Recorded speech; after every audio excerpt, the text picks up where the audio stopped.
Greetings and welcome back to Sealed Only Sunday. For the last couple of episodes, we are going to die.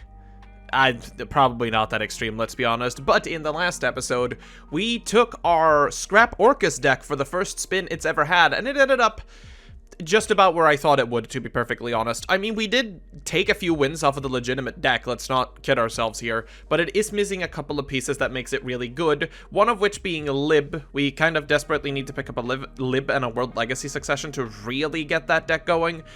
But on the other hand, we also have everything else for the deck, so it's kind of like a side objective, if that makes sense. The deck is playable, it's just not great. With that in mind, though, we are just going to add the weekly budget to our list this week, ending us at 4,065, when we dive into our favorite part of the day, our patron activations, because yes, we have pacts again. J-Chip has activated the Patron Pact and given us Wave of Light. That's the Counter Fairy Structure deck. What's he? Oh, Herald of the Orange Light's in there. So, as you all know, patrons do have access to see what I pull before anyone else. Support me down below with the links for either, YouTube membership or Patreon, whatever. And they've seen that we have a very decent Drytron core, but we're missing key pieces. One key piece being Herald of the Orange Light, because it's the card you search off of Eva to make sure you have a negate in case your board gets negated. That's only available in very select places, Wave of Light being one of them. I suppose that's why we've been given it. Lardax has activated the Gift of Knowledge, handing us one super rare level 2 wildcard, meaning our Fusion Destiny was essentially free, which we will thank you for. Thank God that the roulette ended on that, because that could have been terrible. And Suikaku has given us a double down for today's episode, so, look forward to that, I suppose. With that out of the way, there's only one thing I'd like to mention before we go to the shop, and that is that the vote for New Game Plus is available down in the description below. You should click it, because your vote could change fate. With that out of the way, let's go to the shop. And once again, we are staring down my worst nemesis of all time, options. I fucking hate them. So, I'm going to very quickly go over what I'm thinking here. The first two packs, which are Spirit Warriors and Rising Rampage, don't help us at all, so let's just toss them out the window. Burst of Destiny is very interesting because it's home to Trouble Sunny, which is the last Life Twin card we need, except for Sunny's Snitch. And it's the only one that we can't get through a wild card because it's an ultra rare and we don't have an ultra rare that lets us just snatch one up. That's almost worth going for in Burst of Destiny, simply because if we get it, we can basically play Live Twin as is, even if it will be slightly suboptimal. It opens the gates to another deck we can splash into stuff, and that's important. Fist of the Gadgets is home to one particular card, which is Tenki, which we can use in our Tri-Brigade strategy, but unfortunately we don't have Kit. And speaking of which, Lightning Overdrive. Lightning Overdrive is home to the two cards we need to make Drytron work, Mubeta Fafnir and Diviner of the Herald. Both of them are secret rares, meaning our chances of pulling either one of them are literally slim to none, but it is the only place we can get them. In addition, we also then have the Wave of Light structure deck, which allows us to pick up the Herald of Orange Light, which is one of the key search targets for the deck. Then, of course, we have the 2020 Megatin, which the patrons have chosen me to buy for some ungodly reason, and I don't know why. I am not touching it. And Ghosts from the Past, unironically, have an archetype in it that we can play, which is Time Thief. Time Thief would allow us to do some rank 4 shenanigans, which might actually be worth picking up, considering we have the entire extra deck ready to play it. I hate choices. I really do. I think for the sake of what we need to do to have the best chance at winning, we need to dive headfirst into Drytron.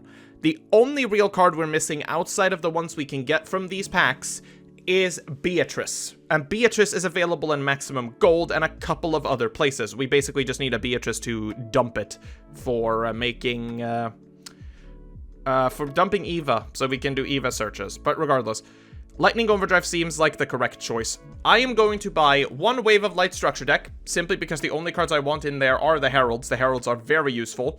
That puts us at 3,400. I am then going to purchase 25 packs of Lightning Overdrive. No, let's go for 24. Screw it. And then for the rest of... Yeah, for the rest of it, we're just gonna get 6 packs of Burst of Destiny for 900, and that's gonna have to be it. Let's go open them packs. here we go. 6 packs of Burst of Destiny. We've already done these packs before, so I'm going to script through them very quickly. Okay, pack 1. Reptilian Ramifications. I've never seen that card in my life, but it says Reptilian, meaning it's useless. Pack 2. Sword Soul Strategist Long Yawn. We will most likely not be able to pull enough to actually play Sword Soul, but that card's really good. Pack 3. Magic-Key Fiend Transformine is a very interesting card in Magic-Key, but we can't use it. Pack 4. Machina Ruin Force. God damn it, stop. Pack 5.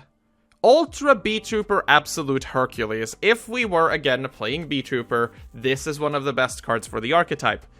Unfortunately, we're not. And then the last pack is going to be another Reptilian Ramifications. That's super unfortunate. We don't really have anything we need out of Bode. Alright, let's move on to Lightning Overdrive. Okay, 24 packs of Lightning Overdrive. We're only looking for secrets. We've seen every card in this pack before, we're just gonna go for it. We're starting with a Pendress action, or whatever on earth that is, that we do not need or want. Pack 2. Star Sailor Romarin. Very cute, but not necessarily good for us. Pack 3. Amazement Precious Park, because there are amazements in this set, and I'm not happy about it. Pack 4. Mysterion the Dragon Crown. No. Pack 5. Lina the Light Charmer. Very nice. Although I don't think we can use it that well. Pack 6. S-Force Edge Razor. Not good. Pack 7. Amaze Attractions Cycle Coaster. We're getting a lot of amazement, and I'm not too happy about it. Pack number 8 gives us an Ascended Sage, a very good card for the Utopia archetype, which we are unfortunately unable to play. Pack number 9, Zaxel Construction is again a very good Utopia card, but unfortunately we can't play it. Pack number 10, Sweet Child of Man, that's a Mubeta Fafnir. I'm out of ideas, but that is super good. We need a Mubeta Fafnir to really be able to play Drytron, as this card just enables the entire archetype. That's marvelous. If we can get one more, that's great, but I would much rather have access to a Herald if I can. Pack 11, another Pendress action, I do not care. Pack 12, Dark Infant at Ignister would allow us to play at Ignisters should we find more of them, and the most common place they're in is probably the 2021 tin. Pack 13 is a Branded in White. I have no reason to use this, so I won't. Pack 14 is another Stay Sailor Romarin. Aw.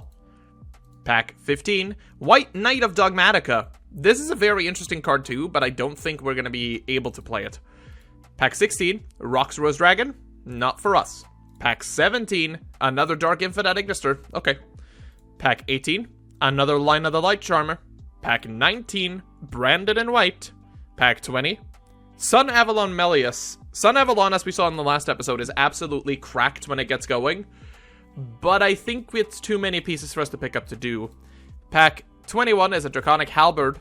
Pack 22 is an Amazement Family Faces. Pack 23 is a 5th Bear Brum. And Pack 24 is going to be War Rock Spirit. Unfortunately, we only pick up one of the cards we really needed in this deck, and that is Mubeta Fafnir. But I'll be honest, Mubeta Fafnir is really freaking good, and it might just enable us to do some shenanigans in Drytron, given that we'll have to take some liberties to making it work. I think it's still doable, and therefore we're gonna go for it. But with that out of the way, let's see what we can do for this week. This week, we're running it back. We're going back to the Chaos deck one more time, because honestly, I kinda missed playing this deck. We've messed around with a couple of other decks for a while now, and I kinda miss just playing my Go Lucky deck, right?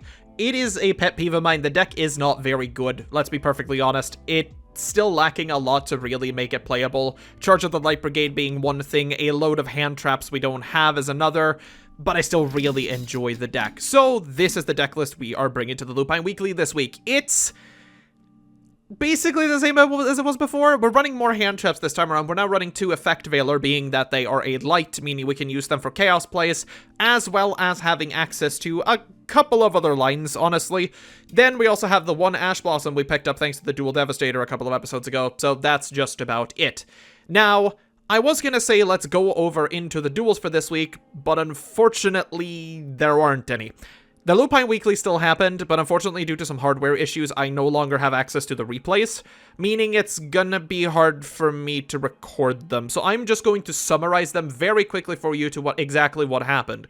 In round number 1, we went up against Invoked Shaddoll, and that's a deck I haven't seen in a hot minute. Unfortunately, our Chaos deck is incredibly reliant on special summoning, and when Winda just hits the board, we lose the game. Like, flat out. We don't really have a chance to break Winda by any means unless we draw Impermanence, which we didn't do. So we lost that one pretty hard in game 1. In game number 2, we did get to go first. We did manage to get into our Chaos Ruler. Unfortunately, it was hit with an Effect Veiler that ended our turn, and on the following turn, we got Super Poly'd, followed by a Winda. Same situation there, we stood absolutely no chance. Game number 2, we went up against Subterra Guru. You can probably guess how well that went, considering we can't really out-Dragoon normally, especially not if it's covered by Guru. Lost 2-0 to that one as well, or 0-2 I suppose. We lost that one hard as well. For the final match this week, we played up against Trap Trick Control with Lord of the Heavenly Prison, and we didn't stand a chance there either.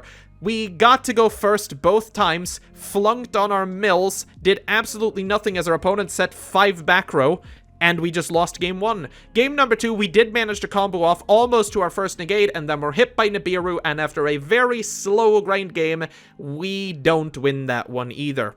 Last game is a bye, so it doesn't matter. It's kind of whatever, and we leave this week incredibly disappointed. We also did not succeed on our challenge. We actually summoned an Appaloosa with 4 materials, but it was impermanence before it could negate anything, meaning that the challenge is also a failure. However, this doesn't freaking matter this week, because we, quite literally, gained 0 from our rewards. And you can't really have 0, can you? This has gotten me thinking a lot, simply because this challenge is a lot harder than I thought it would be. I'm not gonna lie, having to manage completely random packs for the most part, being able to build 3 separate decks and trying to balance budget thinking with strong, you know, luck of the draw, I suppose. It's been an incredible adventure doing this, but my god if it was way harder than I thought it was. If I had been doing this in a traditional sealed only style, I would have had a completed deck by now, by no stretch of the imagination. The randomness in this has both been exciting in the sense that I don't know what I'll be able to do, but I can also go back now and see where I made some absolutely terrible decisions, and where I would do it right next time around. Which brings me to, did you guys know that the New Game Plus vote is available down in the description below, which will decide the starting shop for that series. I will say this though, that series is very different from this one. We're still keeping the game aesthetics, if you will. I love the idea of this, but the actual series itself is more about exploration, deck building, and luck. A lot of luck. So if you'd like to change fate, do check out the description below in order to do so. Now, this will, unfortunately, be the end of this episode. Quite a short one, but you know what it is. This is going to be released sometime just after the New Year's, so happy 2022, everybody. I hope you all have a wonderful year ahead of you. We are going to do a lot of things this year. But as always, if you enjoyed this series, regardless of the somewhat lackluster episode today, do remember to leave a comment down below, click the like button because the algorithm. Remember to watch the entire video through because otherwise people won't see my videos and I'll be a very sad panda. If you'd like to support me monetarily, you know there's always YouTube memberships and Patreons. That comes with a ton of benefits both for this series as well as for New Game Plus. As always, remember to stay safe out there.